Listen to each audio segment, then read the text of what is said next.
ॐ गणाधिपतये नमः। ॐ लक्ष्मीनारायणाय नमः। जय श्री नारायण दोस्तों, आइए आज प्रारंभ करते हैं वैशाख मास के महात्म्य को। साथ ही ऐसे भक्त हुए हैं जिन्होंने वैशाख मास के महात्म्य को सुना है और भगवान श्री हरि की कृपा उन पर हुई है, उनकी कहानियों को। साथ ही वीडियो के अंत में पीपल और तुलसी जी की पूजा की विधि भी जानेंगे, तो वीडियो को अंत तक अवश्य देखिएगा। चैनल पे पहली बार आए हैं तो चैनल को सब्सक्राइब कर दें ताकि वैशाख मास की महात्म्य को आप पूरा सुन सकें और आपके पास नोटिफिकेशन पहुंच सके।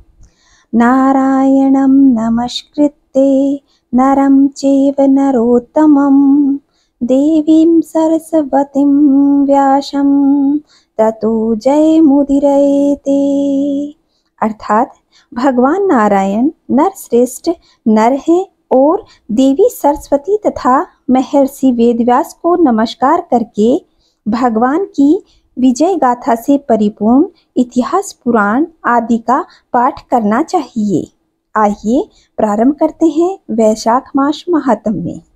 सूत जी कहते हैं, राजा अम्बरीश ने परम श्रेष्ठी ब्राह्मण के पुत्र देवर्षि नारद से पुण्यमय वैशाख मास का महात्म्य इस प्रकार पूछा। ब्राह्मण, मैंने आपसे सभी महीनों का महात्म्य सुना है।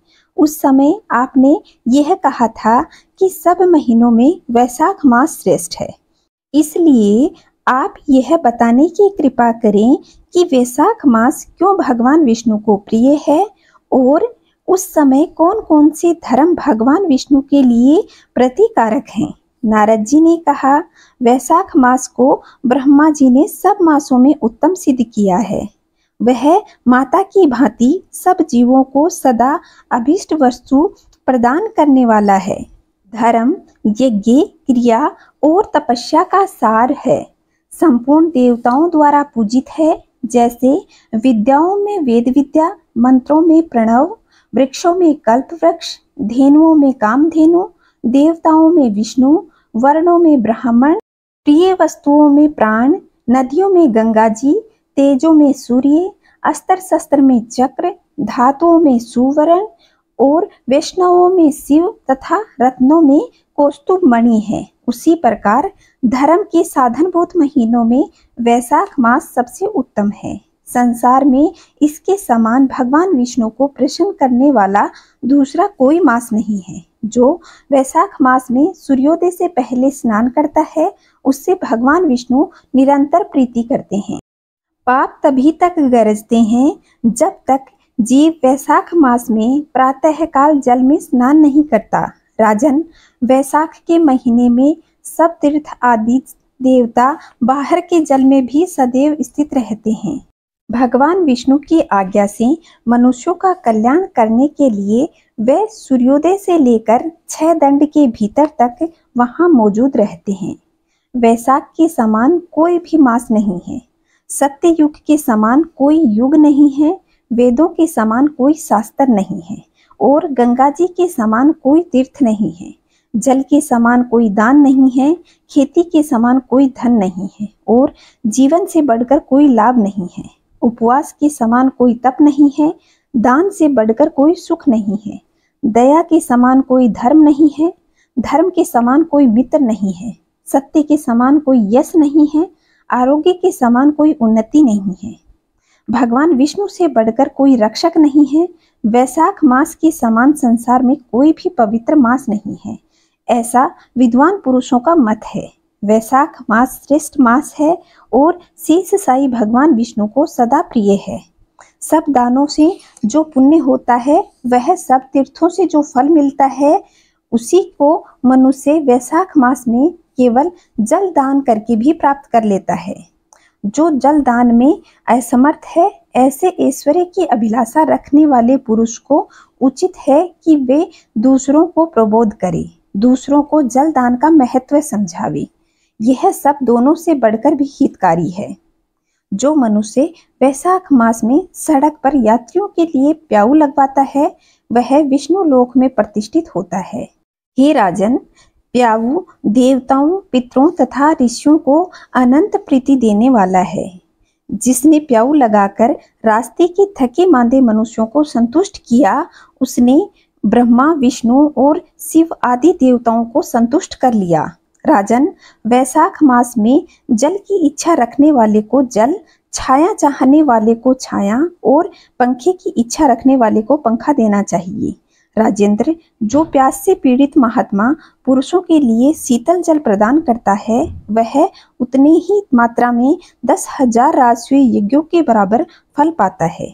धूप और परिश्रम से पीड़ित ब्राह्मणों को जो पंखा डुलाकर हवा करता है, वह उतने ही मात्रा में निष्पाप होकर भगवान विष्णु का पार्षद हो जाता है। जो मार्ग में थके हुए श्रेष्ठ द्विजों को वस्त्र भी देता है और हवा करता है, वह उतने से ही मुक्त होकर भगवान विष्णु का सायुज्य प्राप्त कर लेता है। जो शुद्ध चित्त से ताड़ का पंखा देता है, वह सब पापों का नाश करके ब्रह्मलोक को जाता है। जो विष्णु प्रिय वैशाख मास में पादुकाओं का दान करता है, वह यमदूतों का तिरस्कार करके विष्णु लोक में जाता है।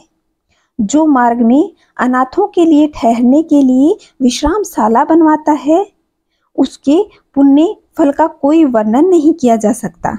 मध्याह्न में आए हुए ब्राह्मण अतिथि को यदि कोई भोजन देता है, तो उसके समान कोई फल नहीं है। राजन, अन्नदान मनुष्यों को तत्काल तृप्ति देने वाला है, इसलिए संसार में अन्न के समान कोई दान नहीं है। जो मनुष्य मार्ग में थके हुए ब्राह्मणों के लिए आश्रय देता है, उसके पुण्य फल का वर्णन नहीं किया जा सकता। राजा, जो अन्नदाता है, वह माता पिता आदि को भी विस्मरण करा देता है, इसलिए तीनों लोकों के निवासी अन्नदान की प्रशंसा करते हैं। माता और पिता केवल जन्म देते हैं, पर जो अन्न देकर पालन करता है, मनीषी पुरुष इस लोक में उसी को पिता कहते हैं। आइए अब जानते हैं कि वैशाख मास में हमें कौन सी वस्तुओं का दान करना चाहिए और वैशाख मास में स्नान के क्या नियम हैं।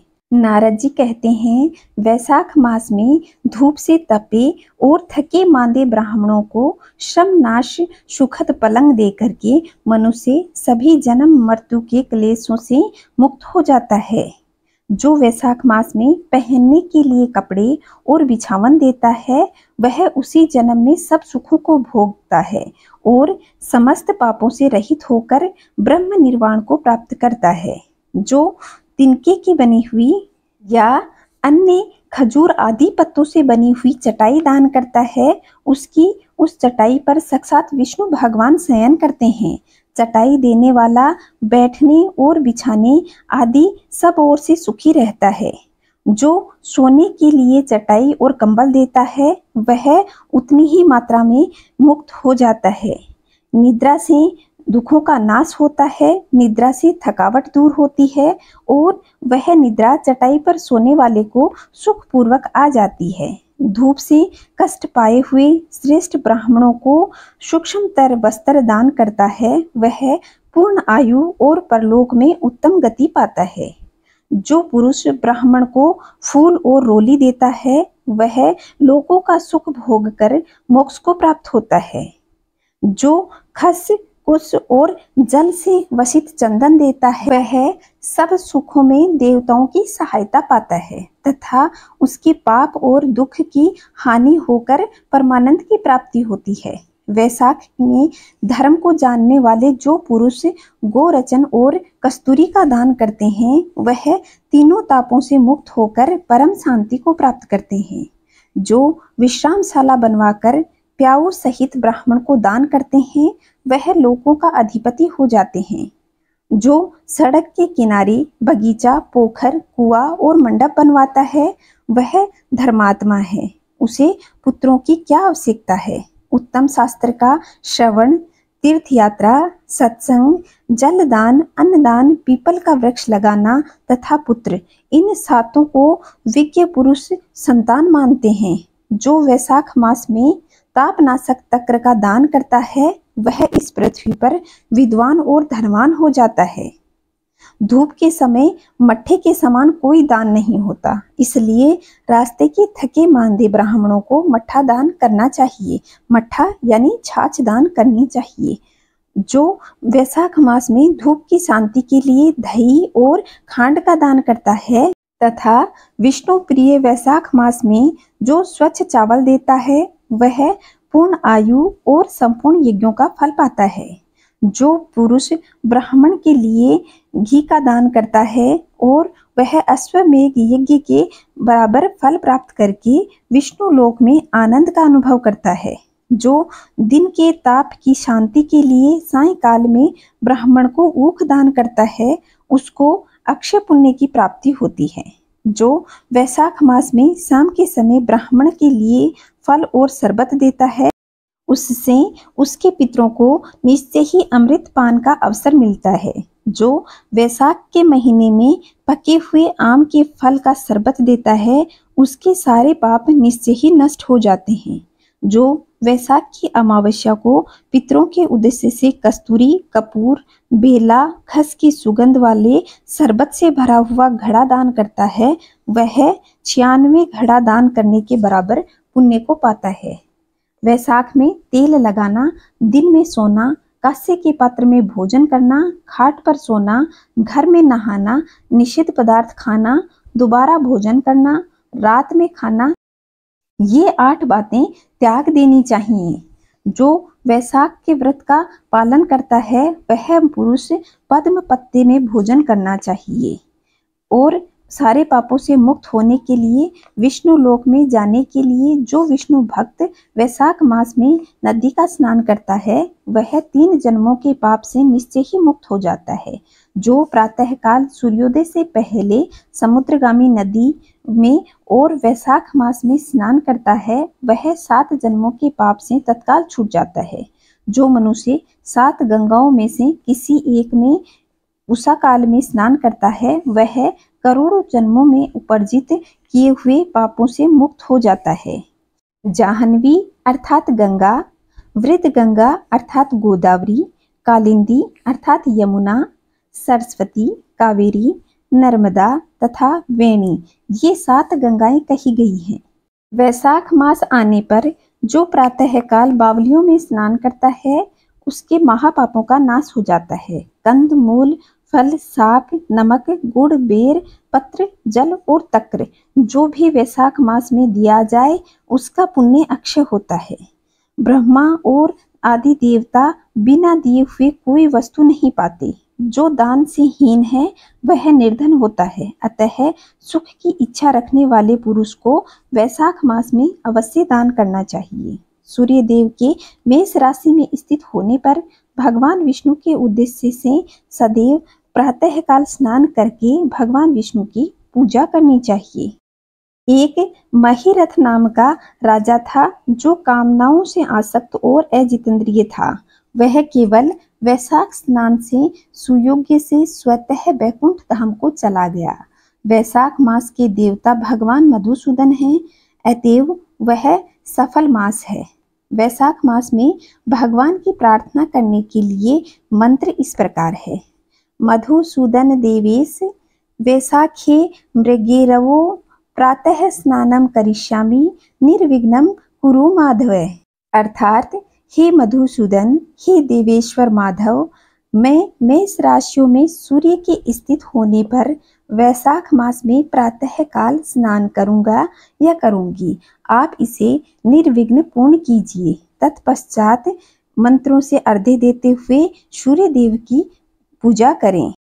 सूर्य के मेष राशि में स्थित होने पर वैशाख मास में प्रातः स्नान के नियम में संलग्न होकर मैं आपको अर्घ्य देता हूँ। मधुसूदन, इसे ग्रहण कीजिए। इस प्रकार अर्घ्य समर्पण करके स्नान करें। फिर वस्त्रों को पहनकर संध्या तर्पण आदि करके पूरे वैशाख मास में विकसित होने वाले पुष्पों से भगवान विष्णु की पूजा करें। उसके बाद वैशाख मास के महात्म्य को सूचित करने वाली भगवान विष्णु की कथा सुने।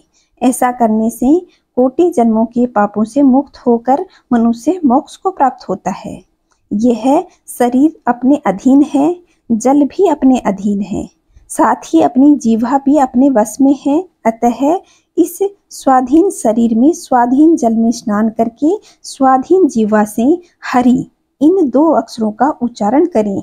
जो वैशाख मास में तुलसी दल से भगवान विष्णु की पूजा करता है वह विष्णु के सायुज्य से मुक्ति को पाता है। अतः अनेक प्रकार से भक्ति मार्ग से तथा भांति भांति के व्रतों द्वारा भगवान विष्णु की सेवा तथा उनके सद्गुणों और निर्गुण स्वरूप का अनन्य चित्त से ध्यान करना चाहिए। वैशाख मास में अगर आप स्नान करना प्रारंभ करते हैं तो इस दिन से ही आप तुलसी पूजा और पीपल वृक्ष की पूजा भी अवश्य प्रारंभ करें।